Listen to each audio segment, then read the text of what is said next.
Hanhart is still rolling out the vintage-inspired pieces, and the latest one is the Hanhart 415ES, or more specifically, the 415ES Pure, which is the one I have in hand. There's also the 415ES Iconic, which has the gilt hands and old radium-style loom. Now, both are based on the 415ES from the mid-60s, a 2-eye chronograph with a bi-directional pilot's bezel.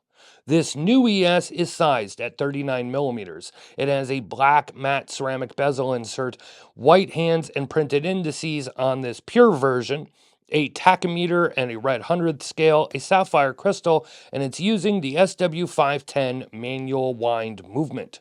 Now, as far as looks, well, it's very vintage or retro, if you will, and as usual with Hanhart watches, it's a beautiful, well-finished piece.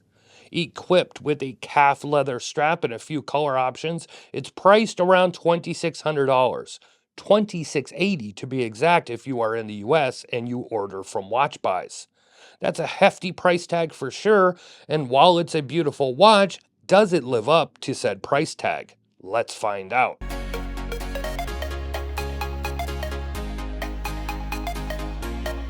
Starting with an overview, the Hanhart 415 ES Pure measures in at 39 millimeters, has a stainless steel case, a non-screw-down crown, though it is 100 meters water resistant, a 2-eye chronograph dial, and it is powered by the SW510M, a manual movement with a 58-hour power reserve. Now, at this time, it only comes with a choice of leather straps. I do not see a bracelet offered for it on the site, and I do not know if any of the ones that Hanhart already has would fit it properly.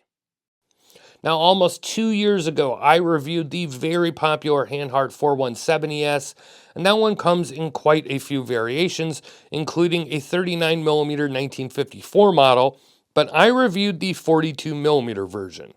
Now, this one only comes in 39 millimeter, staying true to the vintage sizing, so if you were hoping there was a bigger version, there isn't, at least not at this time. Like the 417, this is a vintage style piece, a modern reissue, I guess you can call it.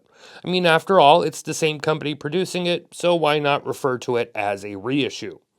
The 417 was built for a very specific purpose for the German Air Force, and of course, Steve McQueen got his hands on one as well.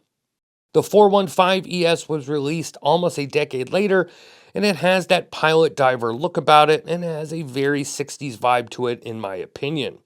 Now, there were quite a few of this style produced in the 60s. Hell, I reviewed one not too long ago that was a reissue of this style from Zodiac. Now, that Zodiac, in all fairness, was a dive chronograph with 3 subdials, but a similar look, if you will.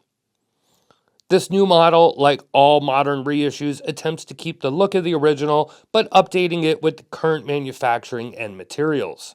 Now, as far as the look, well, they nailed it as far as keeping the look of that original. With the exception of scratches and a heavy patina on the dial, you could pretty much take the new and the old one and put them side by side, and they'd look almost identical. Now, the hands are pretty much the same, the dial layout, the printed markers, and the bezel as well. This time around, you have more of a matte dial surface, a sapphire crystal covering the dial instead of what I assume would have been acrylic on the original. And while compared to the example I showed, the hands and indices are all done in white, as they should be. Now, for those that want that old, aged patina look, along with gold or gilt hands, they do have the 415 ES Iconic, but I much prefer the look of the white here. It's more vibrant and has a nice contrast to the red on the dial. As far as function, you have a tachymeter and that red scale of numbers. That's a red hundredth scale. Now, what do you do with that 100 unit scale? I don't know.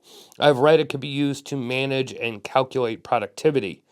I'm not about to pretend to know how to use it, but beyond that, you do have your 30-minute counter and your running seconds hand. No date, and the pushers have very nice clicks when operating the chronograph, and of course there is that nice oversized crown. Now, you may also have noticed this has a different logo than the one that was on the 417, and that is the winged Hanhart logo. Now, I've read this logo isn't overly well known, but for those that do, They've been waiting for this one to make its return, and it's present both on the dial and the case back, and you have a winged H logo on the crown as well. Now, something I didn't realize initially is that the 415 ES is the first model from Hanhart to have the numeric pilot bezel instead of the fluted bezel they were known for. It's a bi-directional bezel. The matte ceramic insert was a nice touch here. Even with this price tag, they could have gone aluminum, so I appreciate the ceramic and that they kept it matte. The overall thickness is 13.5 millimeters, but that does include the dome box sapphire, and the mid case here is relatively thin, and it is very beautifully finished as well, with nice polished chamfers contrasting the satin brushing of the majority of the case. The bezel edge is polished, as are the crown and pushers. That case back does have that logo as well. Matter of fact, that's all it really has. It's a very simple back with kind of a blasted or frosted finish and just a slim area that is high polished. The movement inside is the same as the 417. It's the Sellita SW510M. Now, the big takeaway with this movement is the 58-hour power reserve, 20 hours more than your SW200 three-hand movement. Winding on this example has been nice and smooth, as well as the functions of the chronograph. Now, it's also got extra damping for shock protection, and this watch is also highly anti-magnetic. On the wrist, it's very comfortable, and I think that's due to the case back and how it sits on the wrist, and this really soft and pliable leather strap. This strap is calfskin leather on the top, and the backing is Alcantara. I was immediately able to wrap it around my wrist out of the box, no break-in required. If only all leather straps were this comfortable. On my 7.5 inch or 19.05 centimeter wrist, now the strap fits me just fine, 3 holes left, but I will note this seems to be the medium length strap, and there's also a large size as well. So obviously if you have a wrist larger than mine, you'll want to select the large strap. The lume on this piece is good, and while X1 and X2 Super Luminova is used, because of the small hands and small indices, it's very bright initially, but in my test it did not last all night, and I didn't expect it to. Now that brings me to the price and a few things that are subjective. At first, I was disappointed it's a push-pull crown, but since then I've seen that this was tested by at least one reviewer in the water, and not just under a sink or in the pool, but in the ocean. Now, I'm not sure if I would be taking this type of watch in the ocean. It's clearly not a dive watch, but it did hold up without issue when he went for a swim with this watch on. I just hope he switched out the leather strap for a rubber one. All that said, seeing that it'll hold up to swimming in the ocean, my concerns of the crown and any water resistance issues were put to bed. Yet, taking another look at this watch, and it just doesn't do it for me. Now, that's purely subjective. I think it's a beautiful watch, and I admire it for what it is, just like I do with lots of other watches, but this one is just not one I gravitate towards.